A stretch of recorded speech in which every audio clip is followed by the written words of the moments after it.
I think there's been a lot of really good sentiment in wanting to transform the lives of the poorest of the poor in the country who have been historically oppressed and denied access to services. And we've had new policies and new policy frameworks in education, in development, in a range of sectors which haven't really worked to transform people's lives. You know, sadly, while there are institutional differences, and from before 94, where people were or where kids were educated in stables, and I was an education reporter at the time and witnessed that, to actually having schools in communities, to having some access to formal housing and to services, there have been dramatic changes, and yet we haven't been able to really lift people out of poverty and transform communities efficiently. And we have to look at what we've implemented and why. And this is where we feel design and design processes could help us. You know, design in its attempt to really understand the context in which people live and in which you implement solutions, the kind of iterative process which takes solution ideas to the market quickly and tests them and develops them in response to context, and is able to deal with complexity that is needed. Because if, you know, anything is true of our country, is that we deal with complexity, huge socio-political, cultural complexity. And we've seen with education, for example, where there was a big drive to change to a system of education that has failed. But because we tend to implement so completely, you know, it's difficult to backtrack. So even though we've known it's failing, you know, we were so invested in this solution that it was too late to backtrack. And this is why we believe in a design process that can help us to really come up with contextually based solutions and test them in context again. So two of the projects that we're currently working on, because as Kaylene has explained, we're still a very new organization, is our Out of Rural Poverty project. And we launched this with a research project that's funded by the National Lotteries Board in South Africa. And what we've done is to focus on the 3 poorest rural communities in the country. Our work is not limited to rural communities, but this is one of the projects where we are looking at rural communities. We work very closely with government, not wanting to be constrained by them, because it is a problem to work with government, but we believe that it is their priority and they should be shown how to develop solutions and models that work. So we've got a research project that focuses on the 3 poorest rural communities, and we've spent time in those communities trying to understand the context in which any solutions that are derived will be implemented. This, for example, these photographs here were taken in Masinga. Now, historically, Masinga has been one of the most dangerous places politically in the country, and it remains, anecdotally, the center of assassins of the taxi industry, the marijuana industry in the country. It is the only municipality in the country that is ruled at municipal level by the Inkatha Freedom Party, which, you know, is one of the kind of political complexities that we deal with in our work, because at local level you have Inkatha Freedom Party, at the provincial level you have an uneasy kind of collaboration between the ANC and a new party, a breakaway party from Inkatha, and then of course national.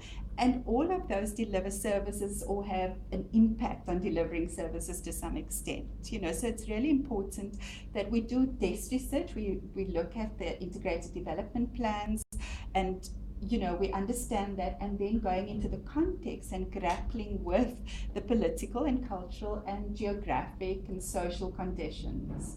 So, for example, the woman on the far right who is struggling with cholera lives in the hills. She's just finished building the structure here herself without any kind of support.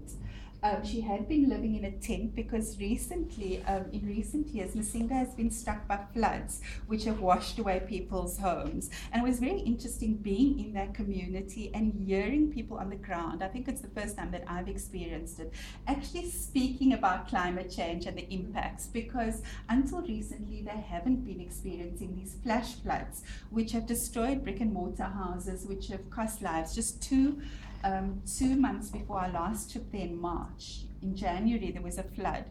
during which people died, their houses were destroyed. And this woman had lived in a tent similar to the one there for 2 years and had succeeded in, building her own house and kind of bartering her skills to get pieces of roof and so on without any support. And just to again, reflect on some of the complexity that we deal with. With housing, there is a housing policy that provides subsidies to poor people where you get grants to build homes. But this is part of a policy that seeks to extend the kind of ownership and tenure of housing. But when you look at areas like Masinga and one of our other sites is Cradle in the Northwest Province, most of the land is owned by its traditional tribal land. So it can't be privately owned, which means that government has problems with investing in that. And so it's difficult to access land and access the subsidies which have been designed for poor people to access. So all the complexities you deal with. This woman, again, as I said, is suffering from cholera, and Kaylene has spoken about the water issues. The first slide you saw, showed how many people actually draw water from the same source as animals. In Masinga, in this particular community, about 5% of the population of, I think it's 37 households, have access to tapped water on their own property. Only about 40% of the population have access to any tapped water. So the majority have to rely on springs and pumps. But, of about 500 and odd pumps in the area, I think only 100 odd are working. We know that there's a problem with accessing water, and there's a bit of a disjuncture because water is delivered via trucks, but it's from the district municipality. And again, the political tensions in terms of who gets that water is an issue. So this woman, again, up in the hills of Masinga, has to walk something like 5 kilometers a day to go and fetch water. She's supposed to be delivered water, but because the village that she is located in is seen as mainly ANC supporters, Inkatha Freedom Party officials who are responsible for delivering the water, just don't take it up the hill. This water is sold and so on. How far is it Masinga? Yes. From where we are? It's in KwaZulu-Natal, so it's over 1,000 kilometers. It's near Durban. Okay, so it's about, if you look at Durban, it's north of Durban, about, I think 400 or 300 kilometers north of Durban. It's deep rural area, and beautiful, incredibly beautiful area. This photograph was taken in one of the other municipalities that we are researching. It's Cradle in the Northwest Province. And again, many of these homes have been built by people themselves, and in recent years, again, in this particular area, water is an issue as well. Access to water is not such an issue in terms of the infrastructure available, but the water table in this area is a problem, so it's very uneven. And people again are desperate for housing and have difficulty in actually sourcing that house because of the tribal ownership of the land here. This is just an illustration of the real poverty with which people experience. Many people, this photograph was taken in Masinga, but it's true of Cradle as well. The vast majority of people in these communities are actually living off public grants.